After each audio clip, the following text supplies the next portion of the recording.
The world's largest cathedral is a New York City landmark called St. John the Divine. It was built with funding from the Grand Master of the Masons of the State of New York. Using the art style of the grotesque, this sculpture next to the cathedral features sun worship, bizarre mythical creatures, and the upside-down head of Satan. There is a John Lennon quote that says, "One day the world will live as one." On the western facade of the cathedral, stonemasons have sculpted a chilling depiction of the collapse of the Twin Towers and the destruction of New York City and its landmarks. This scene was created in 1997, 4 years before the destruction of the Twin Towers on 9/11. Other recognizable skyscrapers are the Chrysler Building and the Citigroup Center.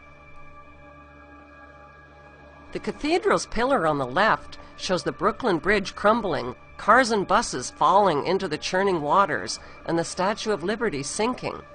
Beneath this horrifying prophecy is the New York Stock Exchange, with street people selling all around it.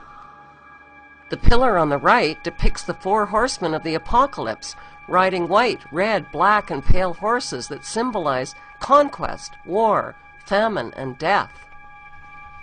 Another pillar depicts the birth of the Antichrist, who is surrounded by mummies. Below the birth is a lamb with its legs tied. The book of Revelation refers to the Antichrist as the beast, coming up out of the earth and having 2 horns like a lamb. Right below the tied lamb is a spiral vortex, symbolizing a change of consciousness. Below it are people worshiping the energy vortex of the Antichrist figure. The cathedral pillar on the left is the Jewish Kabbalah's Tree of Life. The Kabbalah is linked to the occult practices and symbolism of Freemasonry. Standing above the Kabbalistic Tree of Life is a robed man, pictured on the right. Only one eye is exposed, which symbolizes the satanic all-seeing eye.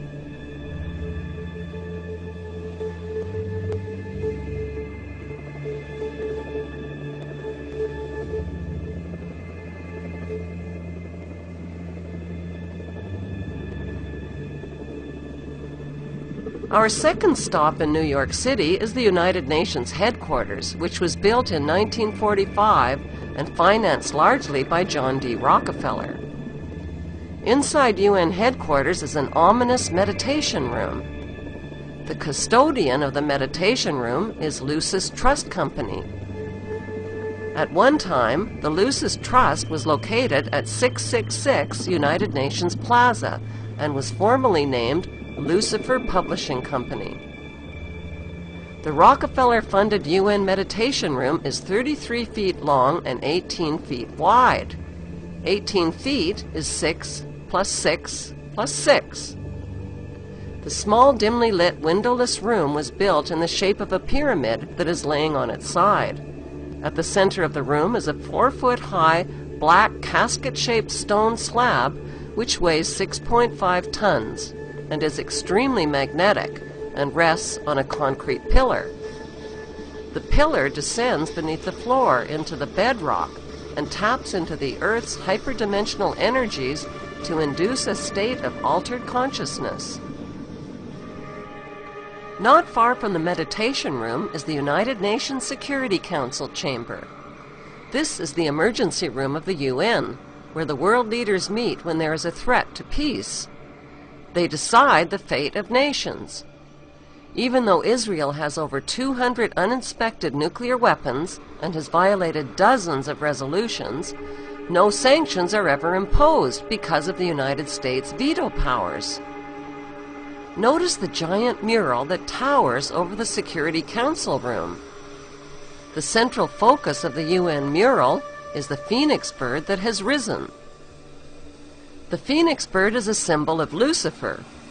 Egyptians believed that the phoenix symbolized a god who rose to heaven in the form of a morning star like Lucifer after his fire immolation of death and rebirth. Notice that the phoenix bird is not standing above his own ashes. He is standing above his old skin. Like a snake, he has shed his old skin and is revealing himself as God at the center of the mural. At the top left, there is a church steeple without a cross. The missing cross symbolizes the death of Christianity. Below, a woman receives the rays of the sun god, while the man in front of her plays Pan's flute. To their right are two pyramid symbols and people joined together by a long blue serpent-like claw.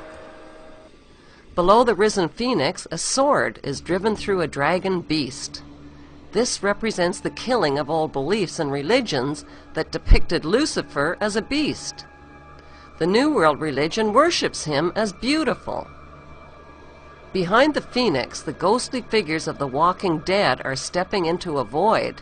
They symbolize depopulation.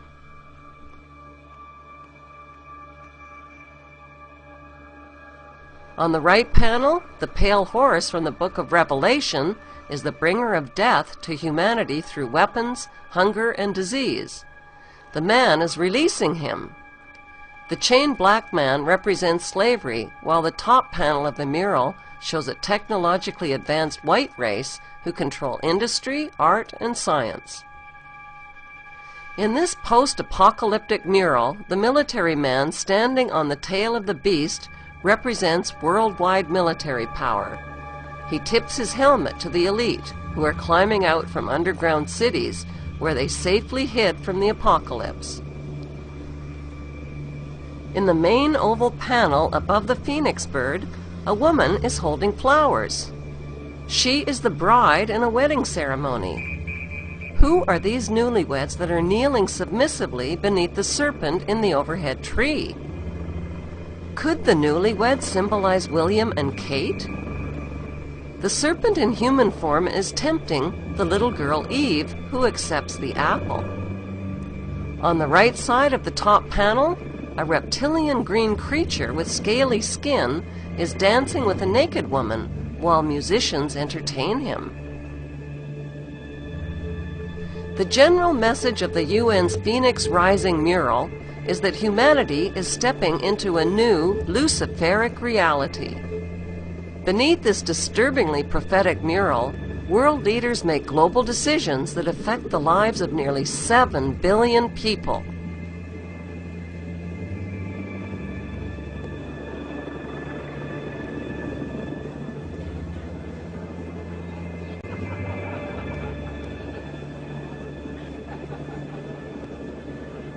What's hard for most people to grasp is that our elected government leaders are involved in an apocalyptic scheme to enslave the masses under a world government dictatorship.